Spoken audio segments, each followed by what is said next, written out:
Today we're going to take a deep dive into a hot topic, the recent immigration history of Denmark. A topic that's as complex as it is critical in understanding today's global challenges.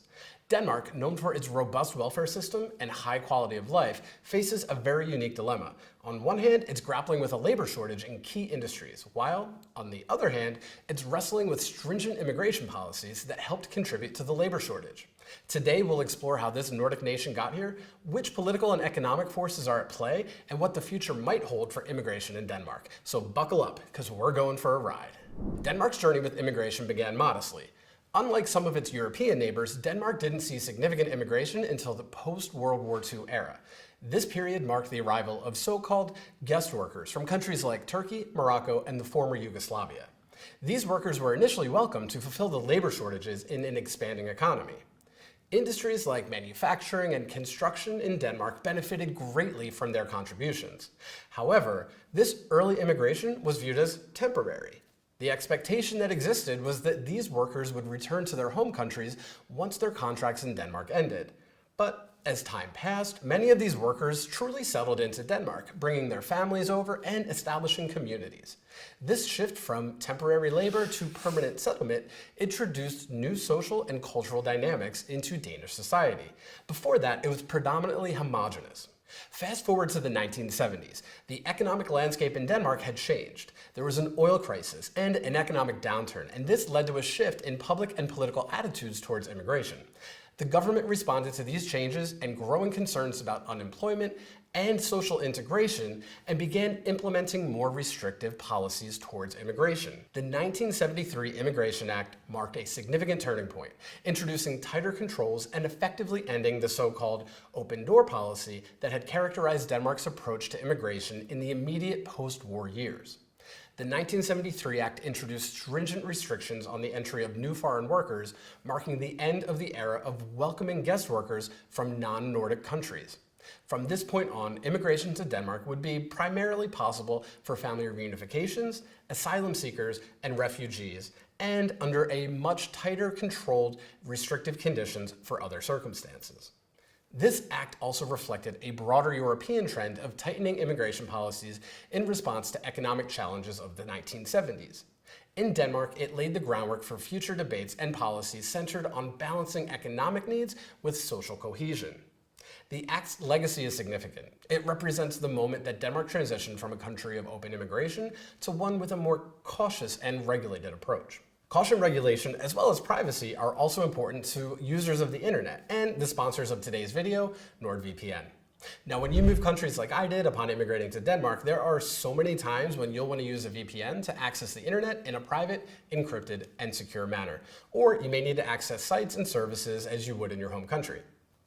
NordVPN has been my go-to VPN when I want to access content from home while living abroad and when I travel. Maybe I want to stream a show from the US or read all of the good news headlines flowing out of my country, but those sources are sometimes blocked in other nations. NordVPN prevents censorship, keeps me safe online, and protects my data, which is huge in a country like Denmark that is highly digital. As part of our community, the NordVPN link on the screen right now and in the description of this video will give you 4 extra months on any 2-year plan. The link is nordvpn.com/robe, and it's risk-free with NordVPN's 30-day money-back guarantee. So stay safe on the internet, and thank you to NordVPN for sponsoring today's video. As Denmark navigated through the latter half of the 20th century, its immigration policies, shaped by the 1973 Act, faced new challenges and new pressures. The turn of the century saw a globalized world with more complex migration patterns. Add into this mix the Syrian Refugee Crisis, which began in 2011, it triggered one of the largest refugee movements in recent history. Millions of Syrians fled the conflict, European countries faced an unprecedented influx of asylum seekers, and Denmark, with its high standard of living and robust welfare system, became an increasingly attractive destination for immigrants. This presented a significant challenge to Denmark's immigration system and became a pivotal moment in its recent history, especially its political history. Denmark's response to the Syrian refugee crisis was multifaceted. Initially, there was a humanitarian impulse to provide refuge to those fleeing the war. However, as the number of asylum seekers surged, the public, and therefore political opinion, began to shift. Concerns about integration, national security, and the strain on the Danish welfare system came to the forefront of politics. These concerns were amplified by incidents across Europe that linked refugees to security threats, further fueling the already heated debate. The Danish government, led by Prime Minister Lars Løkke from 2015 to 2019, responded with a series of even more stringent immigration laws. These laws were aimed at reducing the number of asylum seekers and tightening the criteria for family reunification and permanent residency. For example, the government introduced a temporary residency status, which made it more difficult for refugees to obtain permanent settlement. Additionally, measures such as the 24-year rule, which now stipulates that both partners must be over 24 years of age to qualify for family reunification, and the attachment requirement, which assesses the couple's overall attachment to Denmark, were enforced much more strictly. This period also saw Denmark adopting policies that were widely seen as symbolic of its hardline stance. One of the most controversial was the jewelry law. The jewelry law, officially passed in 2016, allowed Danish authorities to confiscate valuables from asylum seekers to cover their living expenses while their applications were being processed. This law applied to cash, or items valued over a certain amount, with exemptions for sentimental items like wedding rings. The rationale behind this law was to ensure that asylum seekers contributed to the cost of their stay, in line with the principles applied to Danish citizens and residents who must also use their assets before qualifying for social benefits. However, the symbolism of this law drew widespread international criticism. Critics argued that it was demeaning and highlighted an unwelcome attitude toward refugees. They saw it as part of a broader trend of increasingly restrictive immigration policies in Denmark.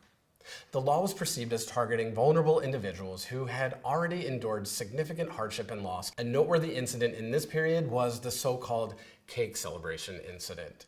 It involved then Immigration Minister Inger Støjberg.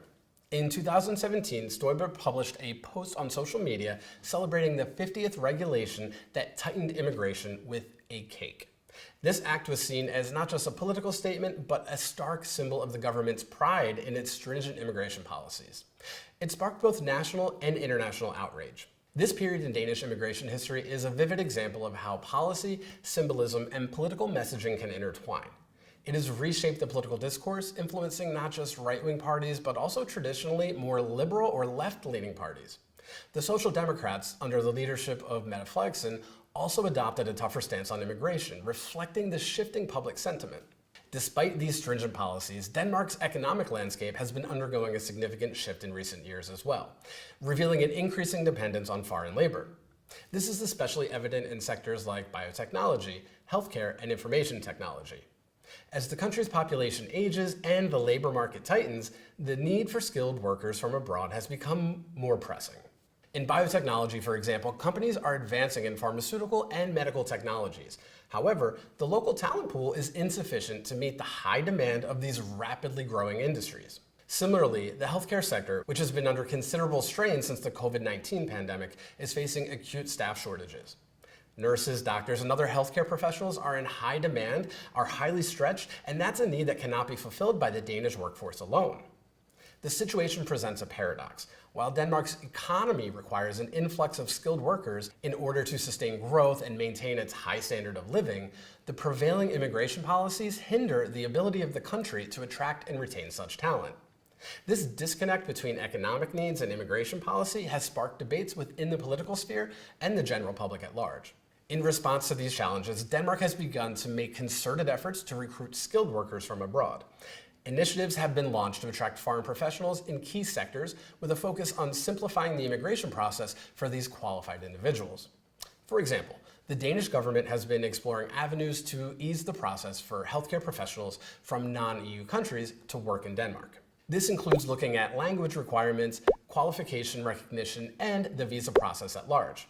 However, these efforts are met with resistance from certain political factions with an anti-immigration stance. In 2023, Denmark also made significant adjustments to its family reunification rules, particularly in relation to Danish nationals that have foreign partners. These changes represent a break from previous, more restrictive immigration policies. Key among these reforms is the easing of language requirements for Danish citizens that are seeking family reunification. Previously, Danish nationals, even those born and raised in Denmark, could face challenges in meeting the Danish language requirement for family reunification. This situation has led to several individual cases where reunification was refused because the Danish partner failed to meet the criteria, despite Danish being their mother tongue. Under the new rules, the Danish partner must have worked for 30 hours a week for 5 years in a job where Danish was the working language. This adjustment aims to rectify the absurdity of previous requirements and is part of a broader resident scheme that allows returning Danes to bring their families back with them on the same criteria that's applied to foreign nationals granted work permits in Denmark. The reforms also maintain certain existing criteria for family reunification, such as the bank guarantee, where couples must deposit a significant sum of money with authorities. However, the overall tone of the change is to make the process more reasonable and less of a burden for Danish nationals that are wishing to live in Denmark with their non-EU spouses. All of these changes reflect the Danish government's attempt to find a balance in its immigration policies while acknowledging the need to facilitate family reunification for its own citizens, without overly relaxing immigration controls. It's evident that Denmark stands at a critical juncture. On one hand, the nation's history of immigration showcases a journey from open arms to tight restrictions, a path that's been influenced by economic shifts, social challenges, and political dynamics. The nation's response to immigration has been marked by a series of stringent policies, and these actions reflect a broader European trend towards a more cautious approach to immigration amidst concerns of social cohesion, integration, and national security. On the other hand, though, Denmark's current economic landscape tells a very different story, one of necessity and pragmatism. The growing demand for skilled labor starkly contrasts with the nation's restrictive immigration policies. And this disconnect highlights that complex balance that Denmark now has to strike between maintaining its cultural identity and fulfilling its basic economic needs. Recent policy shifts, particularly in family reunification and the effort to attract foreign professionals, indicate a slow yet significant transformation in Denmark's approach to immigration. In Denmark, as in many other European countries, immigration has therefore become a central theme in political discourse. Parties that adopt a tougher stance on immigration often gain quick traction among voters who are concerned about national security, cultural integration, and the strain on their own welfare system. This has been evident in the success of right-wing parties as well as the shift in policies of more centrist or left-leaning parties, such as the Social Democrats under Mette Frederiksen. The political strategy of embracing anti-immigrant policies, even at the potential cost of the economy and the needs of the state welfare system, reflects a broader populist trend. In Denmark, this has led to policies that prioritize strict control over immigration, such as the implementation of the jewelry law and the cake celebration incident. These policies, while potentially undermining the country's ability to attract necessary skilled labor, do resonate with a significant portion of the electorate who view strict immigration control as essential to maintaining Denmark's social and cultural fabric.